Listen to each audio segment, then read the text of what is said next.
Good morning. It's just past midnight, so it is morning.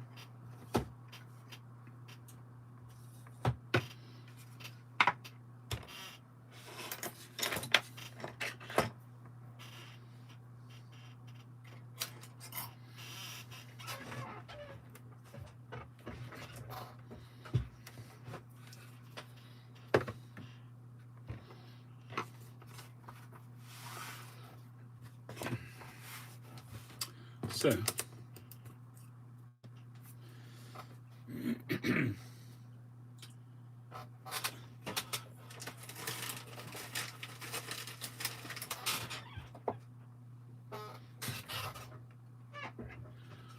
this is what I was looking for.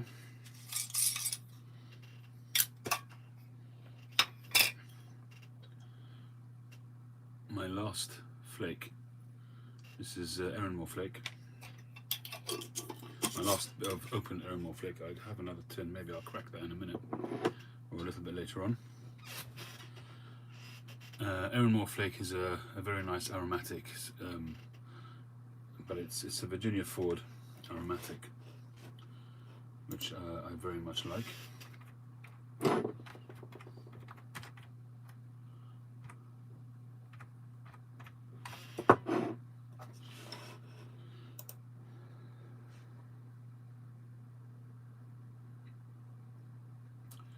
So on tobacco reviews, it says it is a Virginia Birdie, and there are some floral essences and fruit and citrus.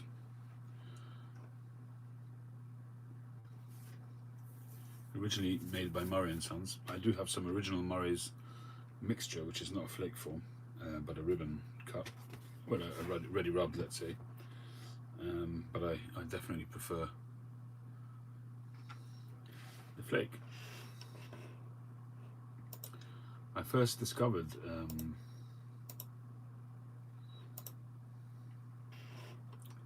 hey Bartek, I first discovered Errinmore flake. Well, actually it was Errinmore mixture, the late Danny Shaw. Is the sound coming through okay, by the way? Yeah, Alex? Can you hear me loud and clear?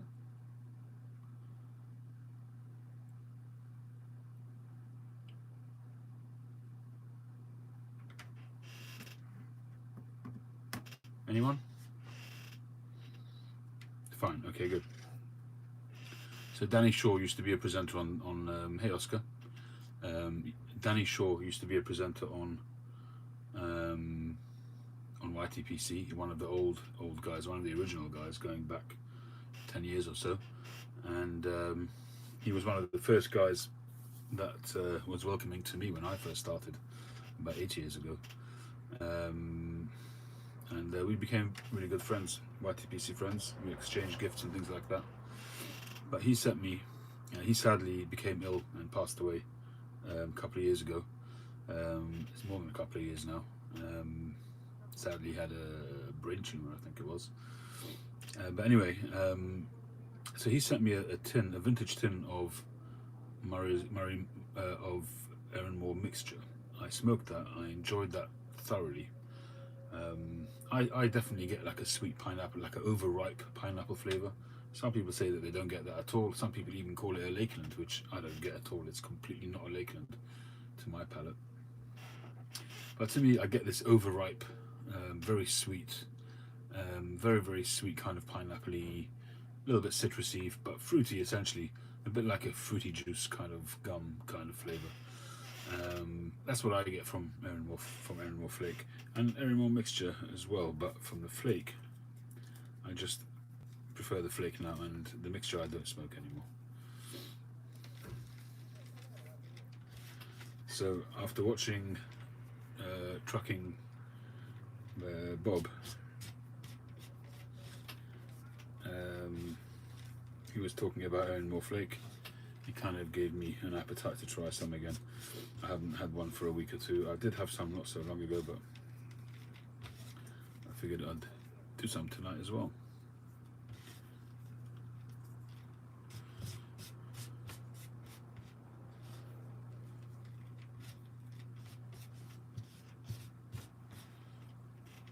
and we'll let that dry out for a little bit. It's not that wet. Now I'm going to smoke it in my,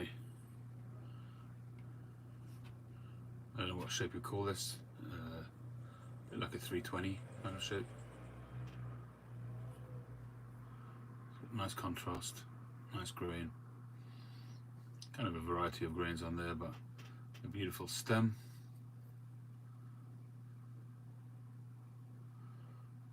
And the silver band. Hey McPhil, Philip, how are you doing?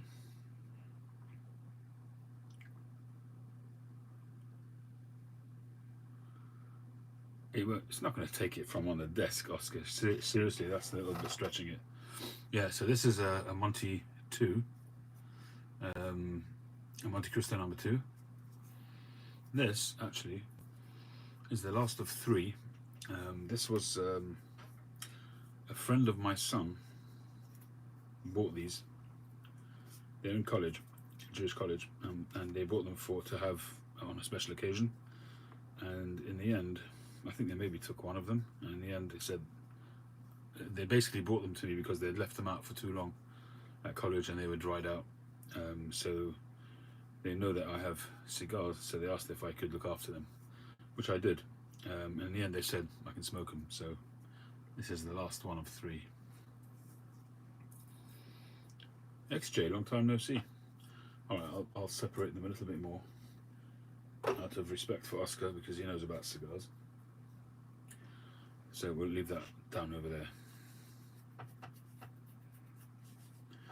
So Erin Moore Flake, a very, very nice, it is an aromatic, but it's in the same vein as Orlik Golden Sliced, but it's actually more aromatic than Orlik Golden Sliced, but it's done with the same expert and deft hand. It's really not overdone, and it's just a very, very, I think it's a high quality tobacco, and it's the style of aromatics that I smoke, you know, blends which give you an honest tobacco flavor, yet it's very carefully balanced with some aromatics. I would even go so as far as to say that vanilla roll cake, which is a much stronger aromatic, but still it's done in that same way. You still have, there's so much respect given to the tobacco in that blend.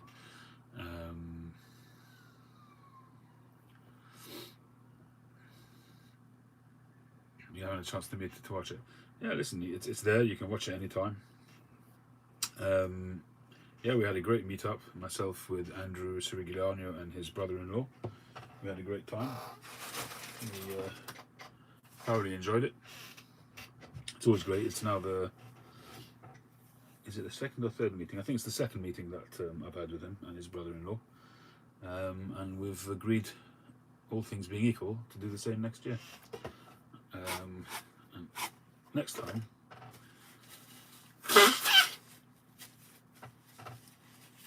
what I didn't think about, because I originally thought about doing a live together, because we thought maybe we were going to meet up tonight, but in the end we met up on Thursday night, so it wasn't my usual time to do a live, so I just recorded. But in a way, it would have been, maybe I could have just done an out of schedule live. Maybe we'll do that next time, depending on when we meet.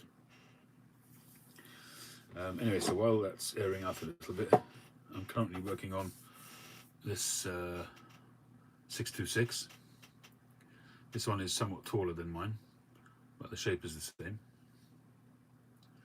So this is my 626, and this one is, as I say, it's an XL size, a little bit larger, but it always goes depending on the plateau, because to show you the difference between the 626 and a Rosebud, the one that I just finished, I've already sent it off, so I sent it off the same day that it was finished. I'm doing my best now to send off purchased pipes immediately, so you can see the difference there, although it's not so apparent on this pipe because it's a short pipe. But basically the difference is with this is that it goes in and then comes out again, so you've got like the petals coming out, whereas on the 626 it just stays straight, and that's basically the main difference, which gives you more of a cauldron kind of shape. whereas that one has got the sort of the bits coming out, which kind of mimics the petals. Chad, how you doing, Chad?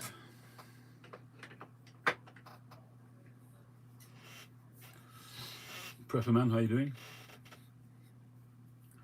And once again, I'm using this new Eldritch. Look at that beautiful swirl, even more concentrated on the underside, and that's because I'm cutting into it more because it's an LCS wave, so it's only chopped into on one side, and there'll be a little bit of a curve there when I'm not to that stage yet. But again, just a beautiful stem, really, really nice. After I finished the last pipe with this stem, I went on to Eldritch's merchandising page that he does. I forget what it's called now. It's not Etsy, but it's something similar. And basically, I bought the rest of the stock, so another three rods.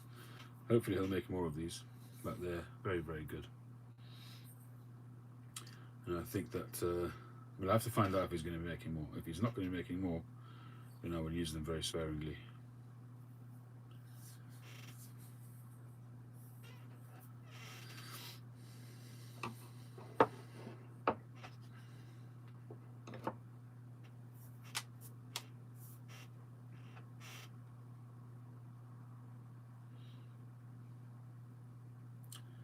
Looks like his business stem material. It looked like his his Guinness. Yeah, it is. I wanted to get the Guinness one, but that was sold out, and this is kind of similar, but it's got. I think this is 3 colors. I think it's gold, black, and white. So you do get greys, but it's basically gold, black, and white. I'm not sure what the Guinness is. The Guinness is it just brown and white? The Guinness, or black and white?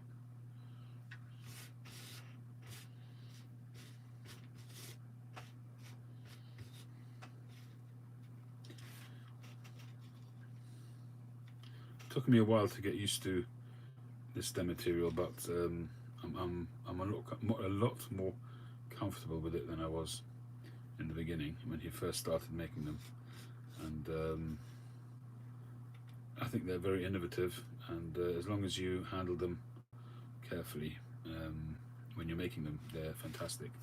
And you do get the beauty of the whole concept, I think, is to get the beauty of ebonite, the softness of ebonite, but the good part of acrylic, which is that it doesn't oxidize, so you get the best of both worlds, and I think they achieve that.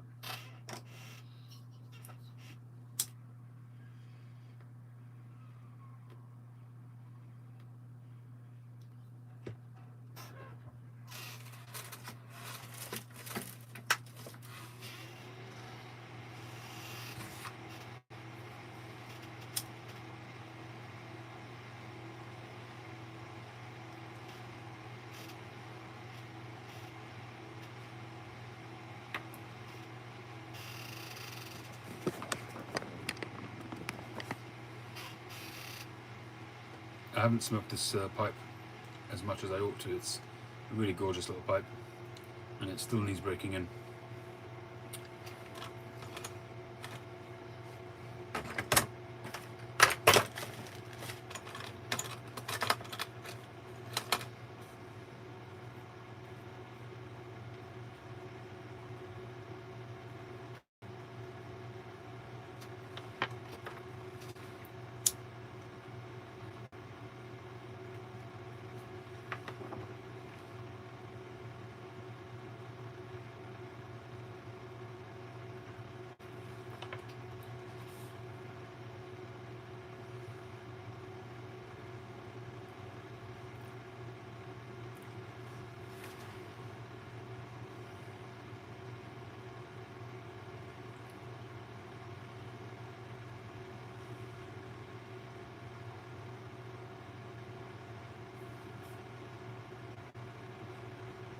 Very nice.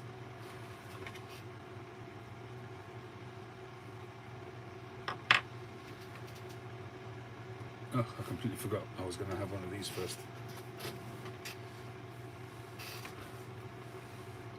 Royal Dutch double filter. I've been smoking these a bit. I got some samples from a couple of recent purchases, and I went ahead. At the sample boxes, you get 3 in the pack, so I went ahead and bought a pack of 20 to see if they were any different in any way. But they're very, very slim. They're about 3 or 4 minutes. It's less than a cigarette, and they're filtered as well. But not that I inhale it. I don't inhale it, and the flavour is pretty good. It says on this one double filter. I haven't yet opened one up to see what that means. Actually, I think I'm going to do that. See if I can open it. I mean, these will be machine made.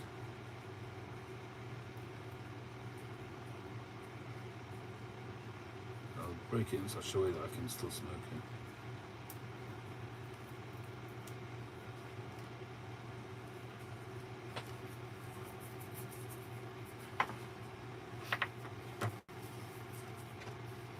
So I'm not sure what double filter means, if it's just got 2 filters in it maybe? Yeah, feels like it.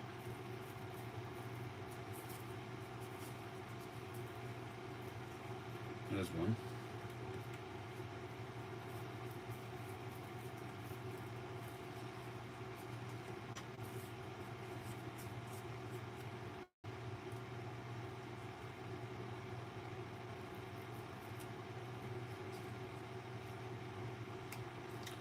It seems to be stuck to the leaf. Yeah, I went to the barber. I'm in the process of having it shaped and trained, because I don't know how to do it, I don't understand it. So this is my 3rd one, where basically I leave it for a few weeks and then go back to the barber. This is a proper barber, not just your regular high street barber who knows what he's doing basically. And look at that, it's got carbon shavings in there, I wouldn't have known. Oh well, that's quite a lot of filtration there actually. So it's got the regular foam, then a gap filled with carbon shavings, and then another foam. That's pretty good, that's really triple filtered. That's quite impressive. So I went to the barber, when was it? I went just before my brother's daughter got married, so it's, I don't know, must be, no, that's wrong. I went before the Jewish New Year, Rosh Hashanah, which was back in, where are we now, in December? Must have been around early October, September, October. It's October, November. Okay, so I had one then, I had one again about 4 or 5 weeks after that, and then another one this past week on Thursday or Wednesday. And basically I didn't touch it in between. Usually I do my own trimming and whatever. So he's basically been growing it out so that it can, I want to kind of where it is, but a little bit longer. I mean, I'll go as long as my wife allows. I mean, she's not really happy at the moment, but she's accepted it so far. We'll see how far it goes. Hey, Jonathan.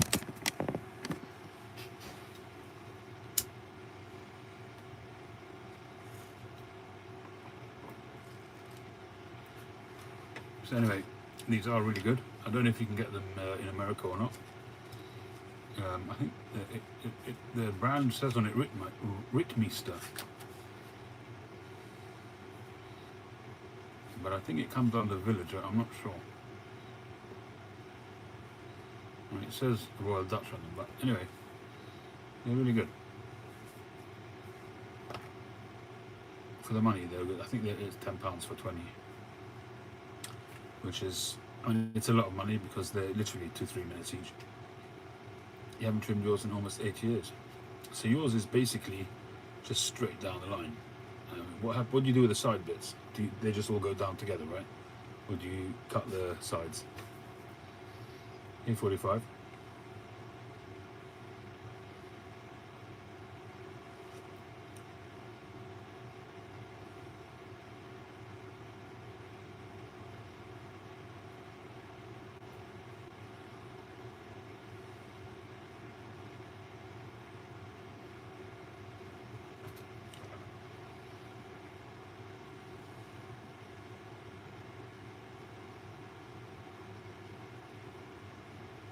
Apparently so.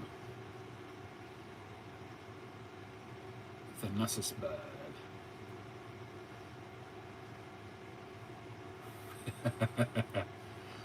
Chad, Phil wants to see a picture of you with what do you call them? The sideburns in curls. The locks, the side locks. What do they call those things in English? Basically, he wants to see you look like a Hasidic Jew. All you got to do is put a yarmulke on your head, and you're good. You look the part already.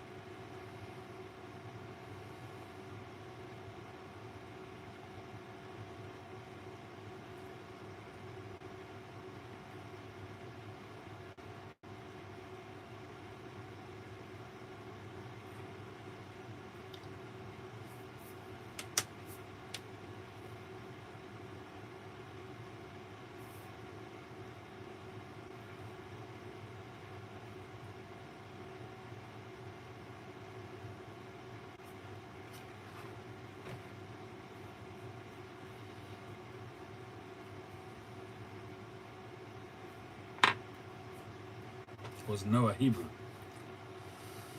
I guess not.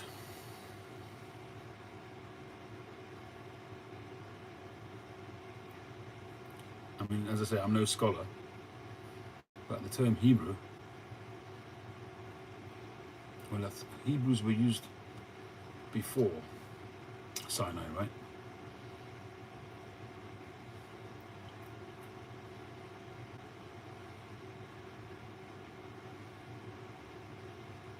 Five more kittens in the backyard.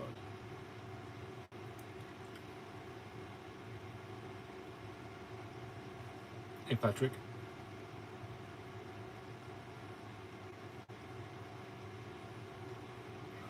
Was Noah Hebrew, or was that a bit like the, is the Pope Catholic? Was it that kind of question, or are you asking,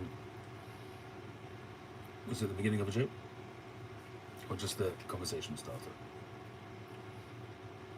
You're a quarter Hebrew on your mum's side. Well, possibly Jewish, according to Jewish law. I can't remember what you said was the rest of the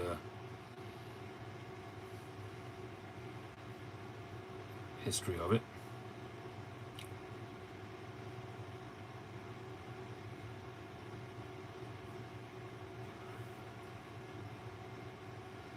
The genealogy.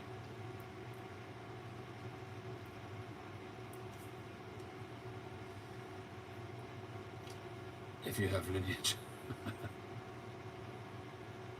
Well, we're all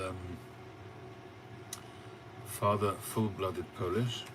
The stupid heart means that I can't read the last message, so I'm going to put something on. Right, Polish Jewish family, right? Okay.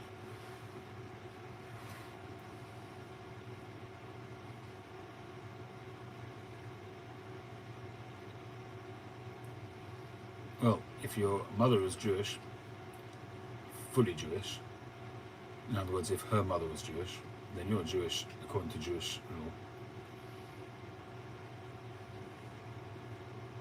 But if your mother's mother wasn't Jewish, then she wasn't Jewish. I mean, she might have lived a Jewish life, but she wasn't technically Jewish according to Jewish law.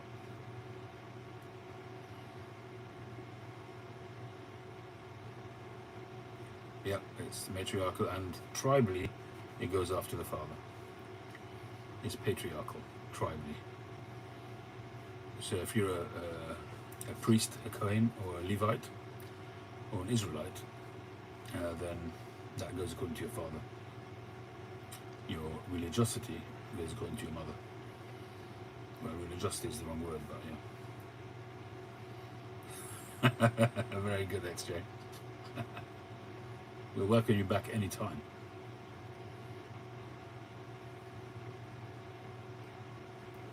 Well, I'm not sure you want a Polish passport anyway, but I mean, nothing wrong with Polish people. They're actually very, there are a few clips going around. He said, of a Polish minister being very proud of them not allowing in anybody without I'm not sure what the criteria are actually.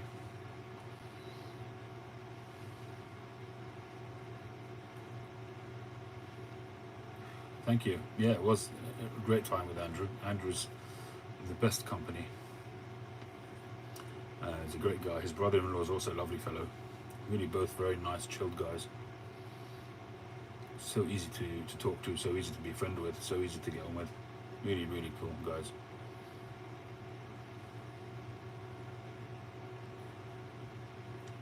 Northeast England. Ah. Well, we're all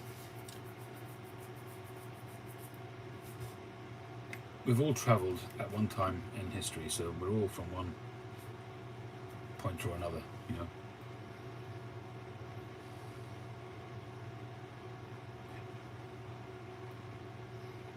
We've all travelled at some point in our history. On my father's side, I come from Ukraine, of all places, currently going on over there. On my mother's side, I'm from Austria. Jawohl.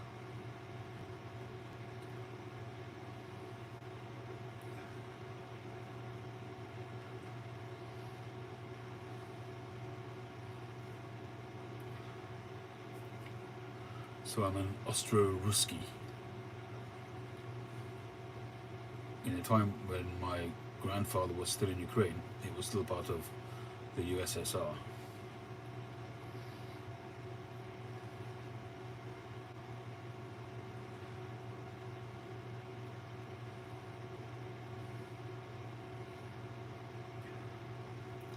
And in those days, we're going back probably 100 years. It was basically suicide if any Jewish person went into the army, and then it was, you know, you had to go into the army. I'll come back to you in a second, Sid.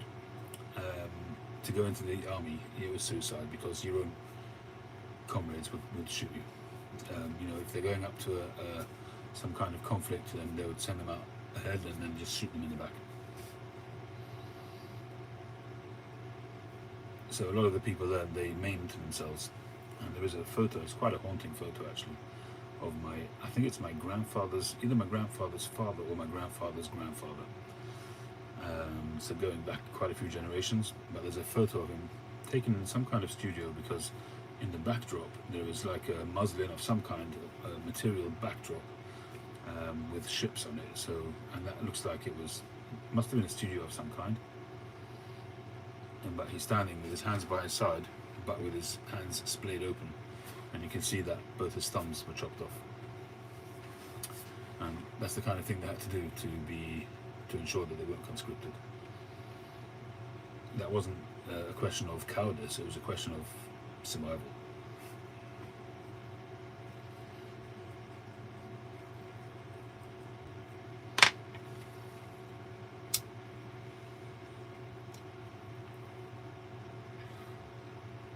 Actually, I haven't seen that picture for a while. We've been going through all the stuff in my dad's flat, in his apartment, and we've all taken pictures and albums and things like that, but my father basically wants the apartment cleared. So we've been divvying stuff up, but I haven't come across that picture.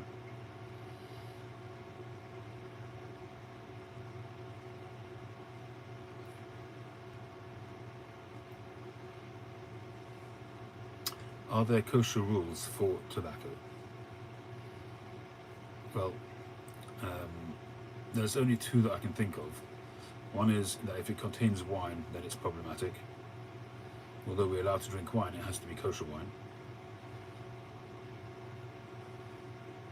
And in other words, supervised while it's being made.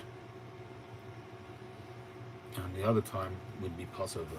So on Passover, we've got very strict rules about what we can and can't eat for those 7 days. 8 days. So I tend to just stick to natural tobaccos during that time. And even, you know, cigars are fine, so I probably smoke more cigars on Passover than I do pipes. Yeah, it's cool. If you've got some historic, you know, lineage, that you could see on as pictures. That's great.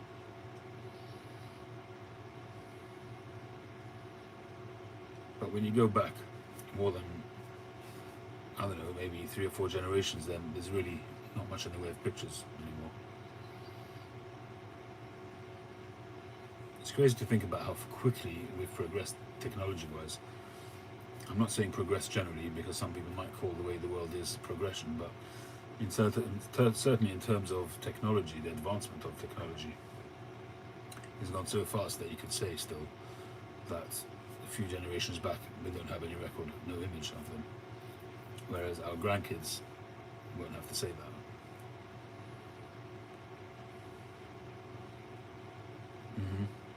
Yeah, that makes sense.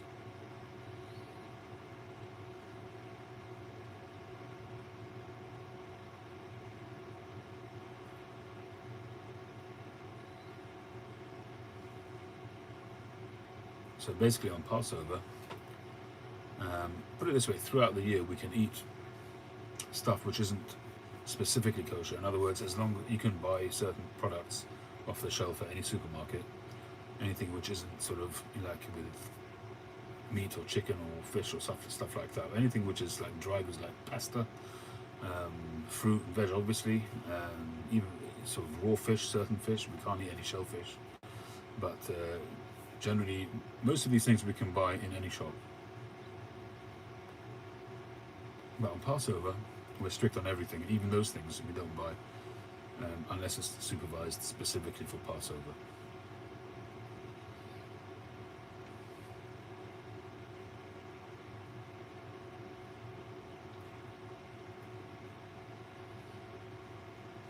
Right, they converted to be Catholic. I mean, as I say, if the lineage is still there, and that from the grandmother, I mean, as long as you come from a line of daughters from that grandmother, then rather than a son, then technically, according to Jewish law, you're Jewish. You may not feel Jewish if you feel Catholic, but in terms of Judaism, from our point of view, you would still be Jewish.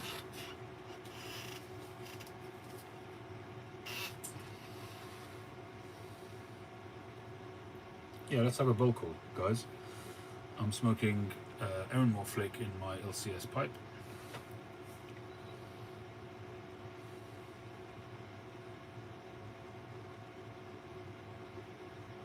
I like that. But why does red hair make you Jewish? Sorry, I don't know that. Oh, shush. Right, let's turn off the mic because she's getting a little bit nosy. Let's turn her off. There we go. Good night. Did anybody hear me say anything similar to the word Alexa? Patrick is smoking some Bob's Chocolate Flake and a Sav Oceano 673KS. Hey Google, thank you XJ. I've turned her off now. I've stuffed a cork in her mouth. Or in her ears, I should say.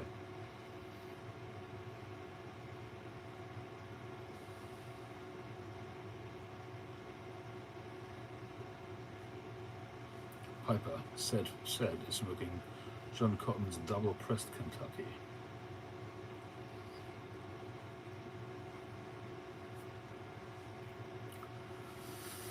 Well, it's not Colhouse, it's COP. COP partners up with lots of different blending houses, but COP, the company COP, is basically partnering with HU for their distribution.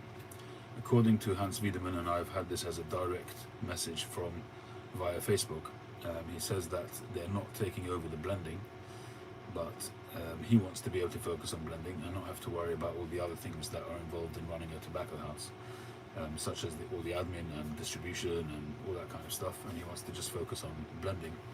So the COP is now going to handle the distribution, which should mean a much broader distribution around the world.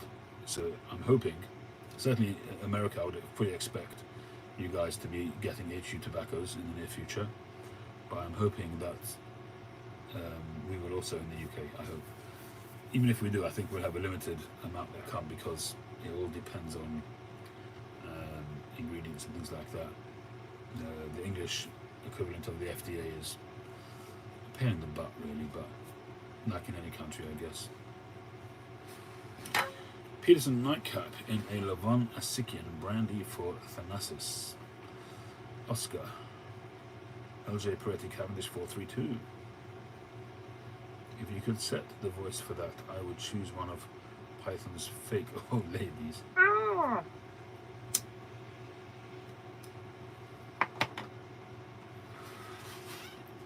I'm sure there is something out there. I don't know if you can set the voice for Alexa or not.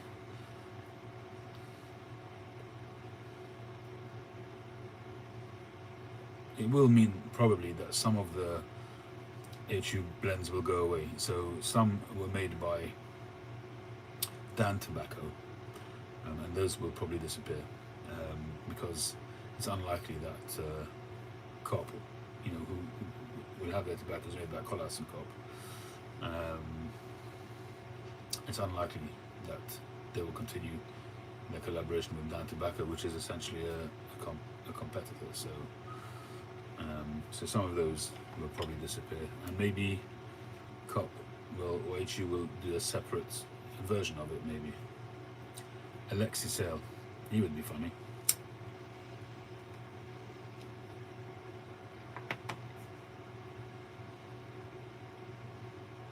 I haven't seen much of him. He's a very funny comedian. I really like his comedy.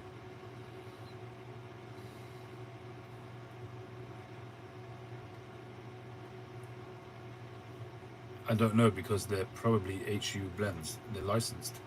They probably Dan probably does it for them, but the blends themselves, the ingredients and the methodology is probably all belongs to Hans Wiedemann of HU.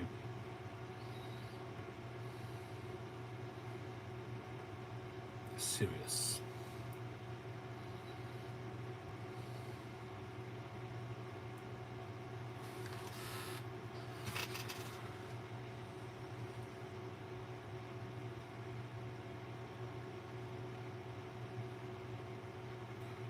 There's a film with Alexis Sale in as a racist Jew. He does it fantastic. I mean, they obviously end up loving each other. I'm not sure. I can't remember the film. Who he hates and who he's. It's one of his neighbors that they hate each other. I can't remember if it's a Pakistani or a Muslim or well, obviously it could be a Pakistani Muslim, but I'm not sure of the origin of the guy. But it's a very good film anyway. Hey Tree, how you doing?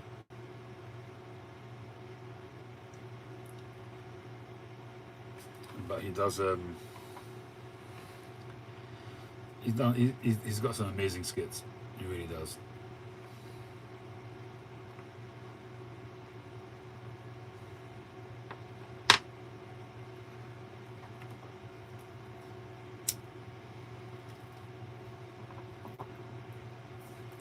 My knee went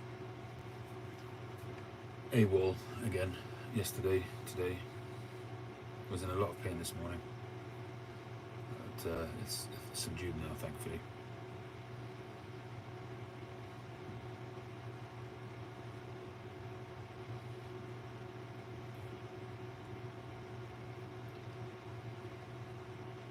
Yeah, could be right, McPhail, could be right. Jack seems to know quite a bit about it, more than I do anyway.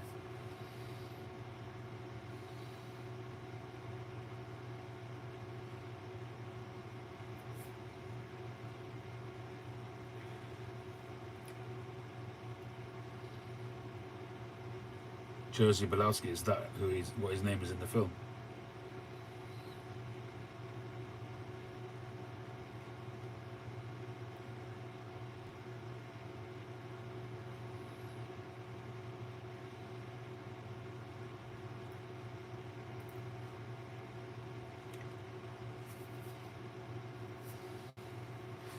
Oh, and the Young Ones. It's a long time ago, that the Young Ones. A long time ago, I don't remember it. No, I remember the idea of it, but I don't remember it. That was Rick Mail, wasn't it? The Young Ones? The late Rick Mail?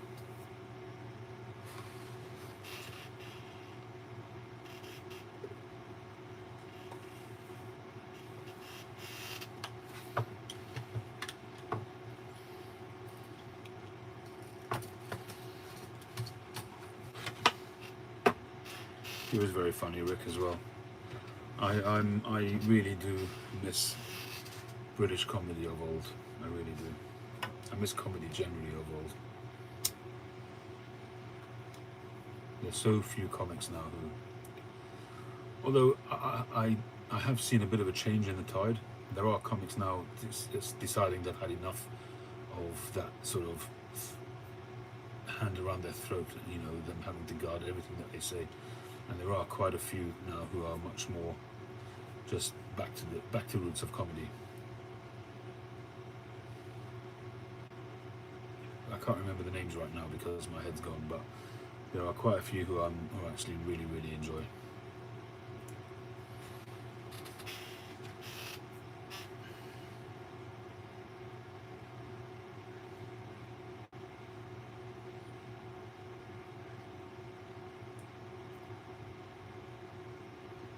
Trying to see if any of them come up in my feed.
Does look nice, Phil.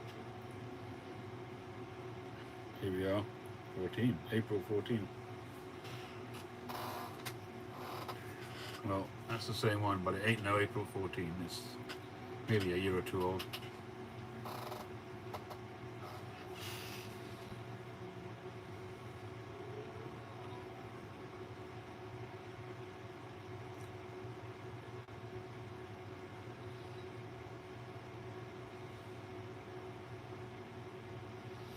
Very, very good of you.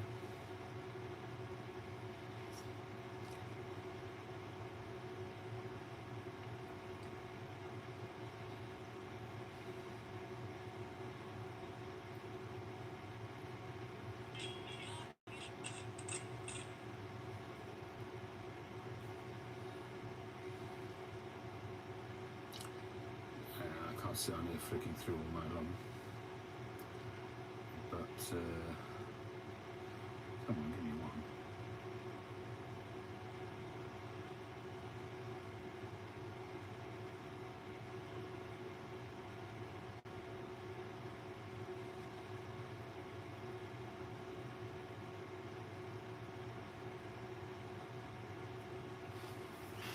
What I find fascinating as well on Instagram, you have a look through. There's some.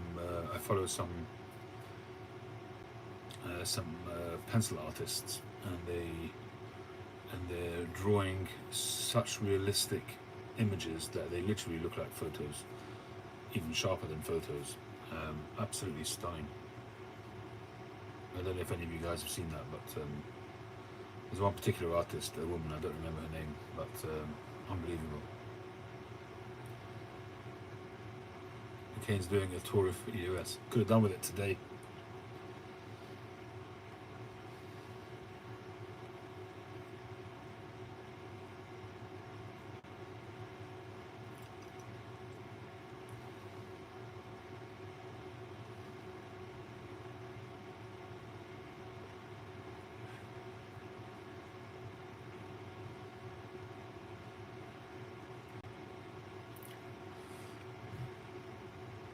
Doug.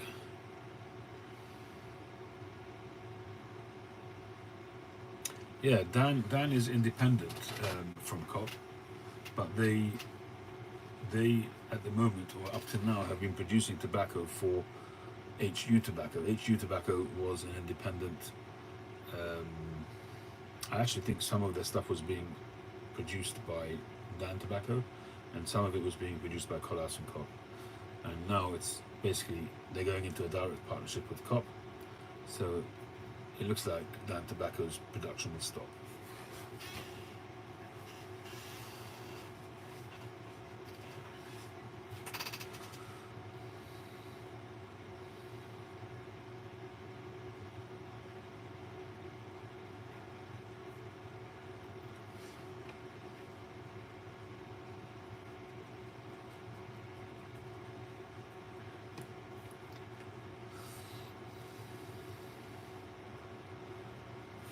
So when I met Andrew Srigliano, he very generously gave me a tub of Virginia Woods from 2015. So that means I can do some more batches of London Fog. When I said on the video, I thought this felt heavier than 100 grams. Usually the 100 gram tins, they just don't feel as weighty as this. I don't know if age or thing can somehow make it heavier. I can't imagine that it would. I don't know how much the tins weigh.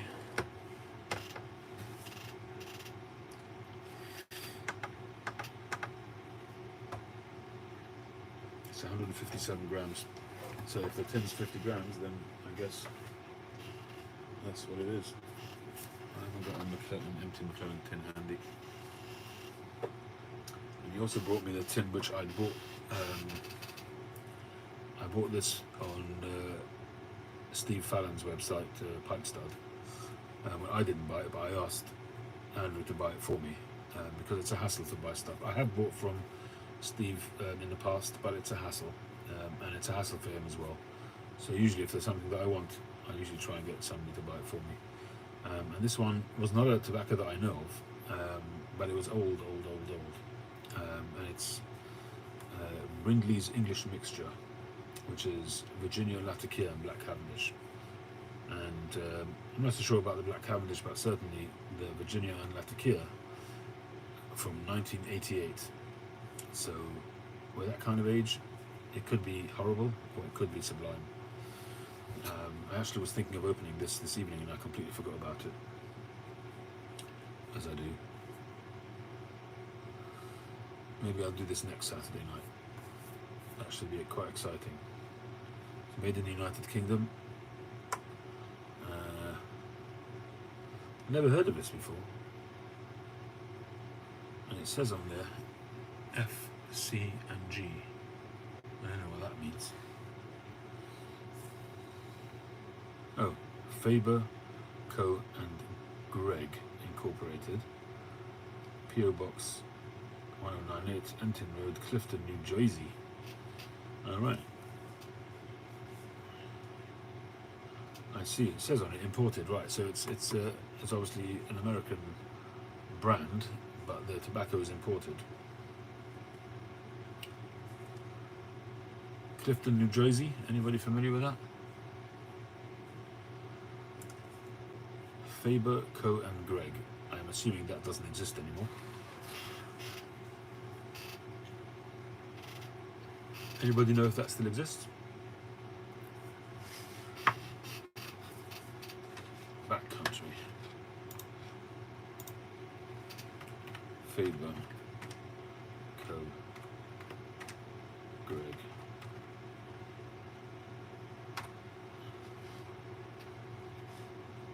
Faber International. Faber, Co and Greg, over 162 years serving leading food and gift shops for airports, train terminals, rest stops.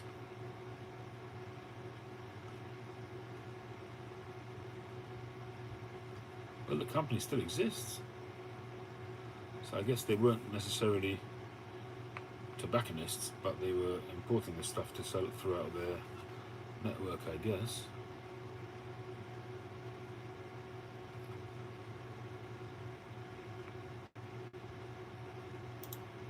Well, they've got a page on LinkedIn. Secaucus? Is that how you pronounce that? New Jersey. They have between 200 and 500 employees.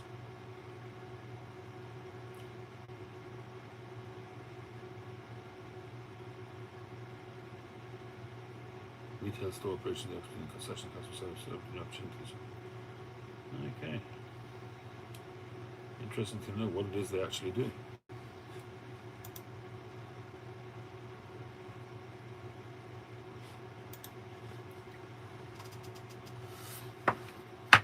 So Keith Graham sent me tins of 12-year-old University Flake, McLaren Cavendish. Cavendish was ultra smooth. Import and distribution firm, yeah. Faber-Co and Greg were major purveyors of blends back in the day for US market. They also carried some pipe brands such as Joby. Not tobacconists, but importers and representatives. 7 Seas blew me away, as I don't typically care for Cavendish. Okay. I have one 7 Seas blend, I think. I remember reading an article in the Pipe and Tobacco magazine way back, and it was written so well, and it made the tobaccos sound so tempting, that I wanted to go out and buy one of each of the tins of the range. I think there was, I don't know how many there were in the range, a bunch of them anyway, maybe half a dozen. But I didn't actually get to do it. But I've got one, which I'm not sure where I got it from. I've got one. Maybe I bought one tin, I don't know.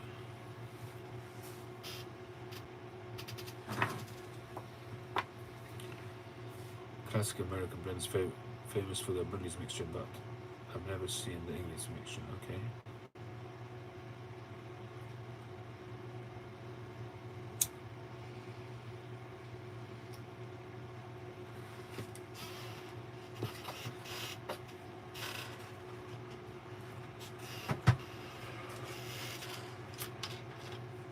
Cheers.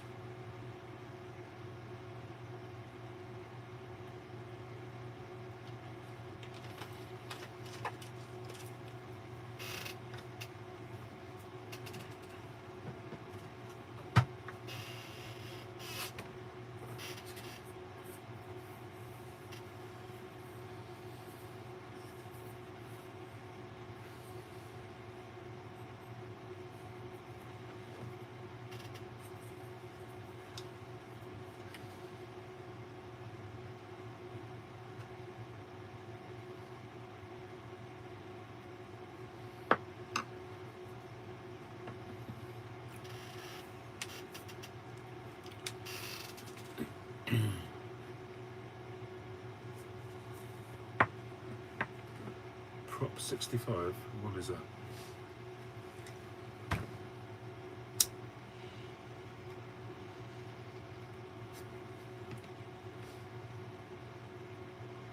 Ta-ta for now, XJ.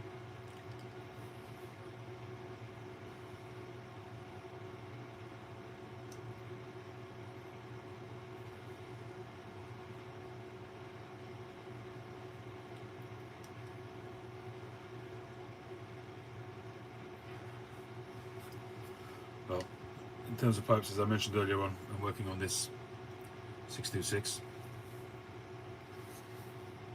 and I have got a pipe which I need to fix, which I made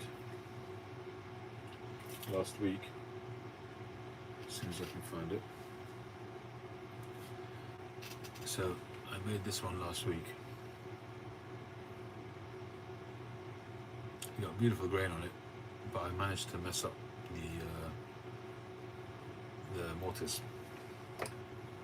I mean, I'll probably end up keeping this myself, but basically when you put the stem in, it goes in sort of crooked like that, but once you push it home, it goes home, because the drill was a little bit off, so I had to adjust it after it came off the lathe. So it goes in at a bit of an angle, and then it kind of corrects itself. But the bowl is just gorgeous. Beautiful grain on it. Look at that. 360 grain. Birds out on the base. It's such a shame that that went a bit haywire. And that's got button polish on it. It just contrasts very nicely.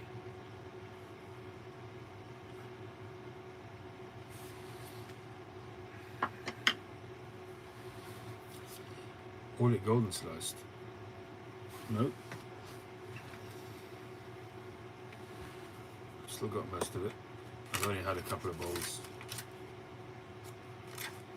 I should really jar it up now. I also took out some Latakia flake. This is from 2017. It's HH Latakia flake, because I was going to be joining a live group that I'm part of on Facebook, but I just didn't have the time this evening. But they were going to be doing a tasting of this, and I happened to have it, so I thought I'd join, but didn't get around to it.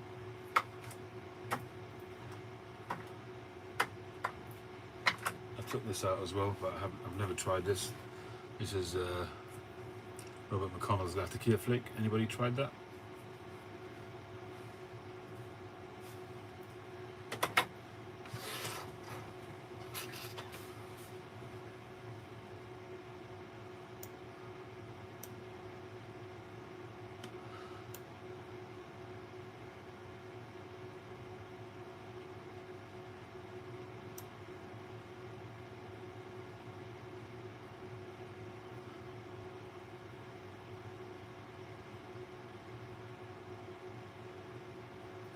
Lickety split. Yeah, but you know, unfortunately enough, that I've got a nice variety of good tobacco, so and cigars. So I don't generally go through stuff lickety split, and to be honest, that one is quite pokey nicotine wise. I don't know if age makes burley stronger or not. Maybe you could tell me, or Chad, the burley lovers out there, if age makes it more potent or not.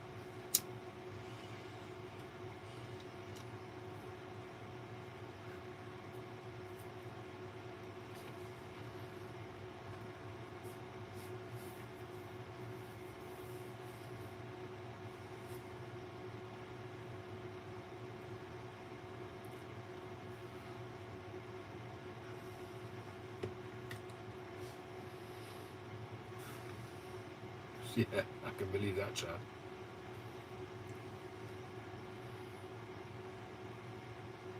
So have you not got any tins of anything that you've set aside for a special event? Any burley blend that's aged?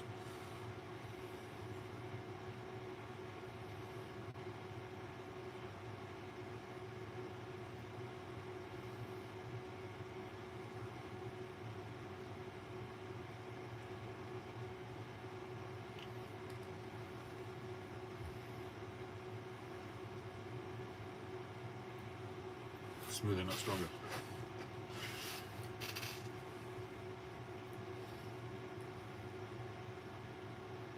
Could well be, dog. Could well be.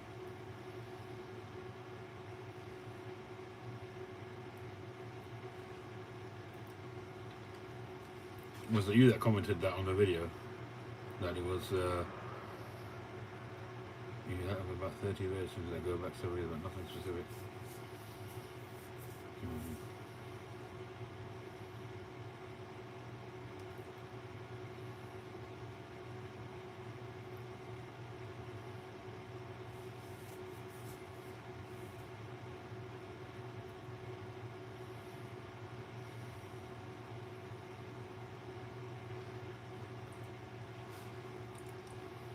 Anyway, so coming back to this pipe, I said the angle is a bit off.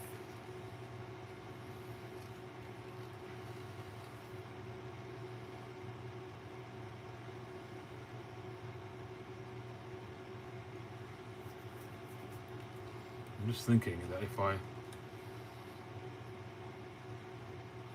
trim that back a little bit at an angle the opposite way, it might solve that problem. A bit nervous to start facing that off.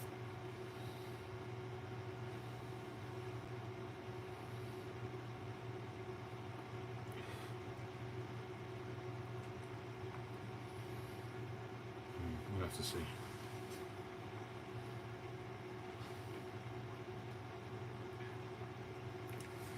The other option I've got, but it's going to end up needing a very big mortise, is to put it back on the lathe using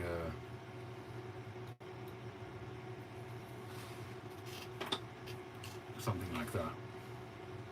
Put that in the lathe and then maybe take off a little bit and then put a sleeve on it and maybe glue that sleeve on and then re-drill the mortise through the sleeve.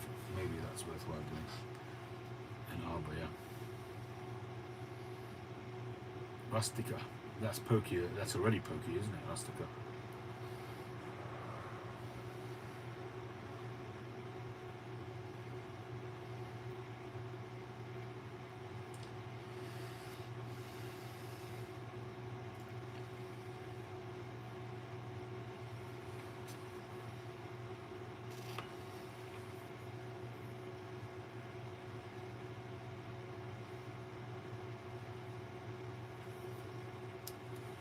I put this on just to make it a bit neater. But you know, really what it wants is something that will hold the tenon straight.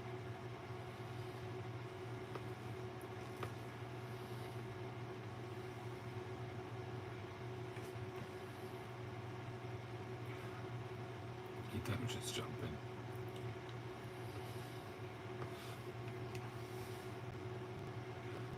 Yeah, I think it might have been Stephen Cobbett of the Shire who sent me that tin of Rustica, I'm not sure.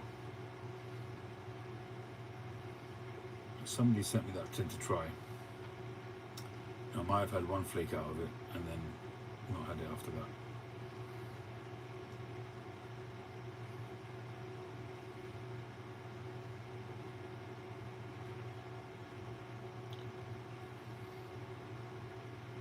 Oh, I know what I wanted to ask you, Phil, or anybody else who knows about NATO straps. Can you explain to me why it has this business on here? I understand the concept of the NATO strap so that it wouldn't fall off your wrist if one of the pins went.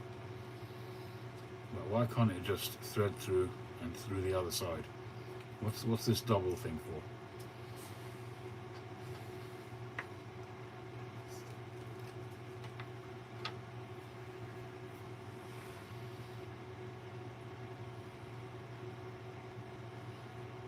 And extension, rapid taper the shank.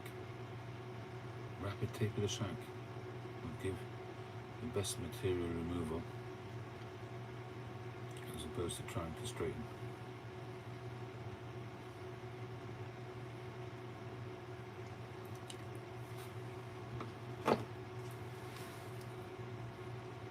Oh, I see what you mean, it would continually feed through, right. I suppose if it was loose enough, yeah. Okay, that answers the question, thank you.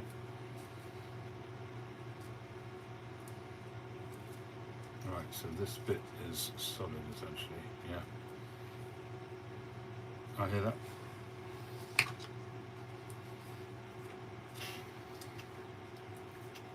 Can understand why it was necessary.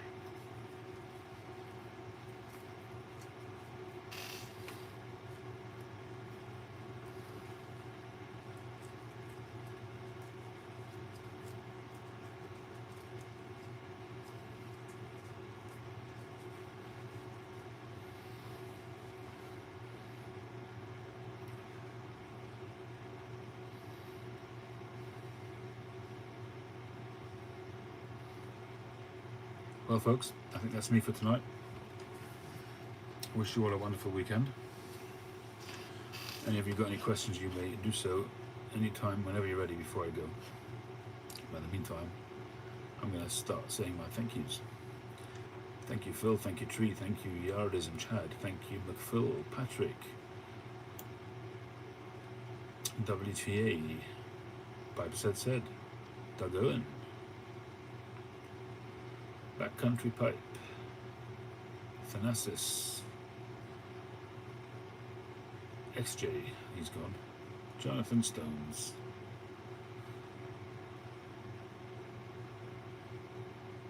and everybody else. Thank you very much. Merry Christmas, Merry Hanukkah to everybody. Hanukkah's finished now, we finished it on Friday. So Thursday night was the last day of Hanukkah. So yesterday afternoon, as we hit sunset, was the end of Hanukkah. It was a very nice festival. The kids enjoyed themselves. Had several parties, lots of gifts. So it was all good all round. So good night, everybody. Tree, hopefully see you tomorrow night. Have a great one, everybody. Enjoy the rest of your weekend. Catch you on the next one.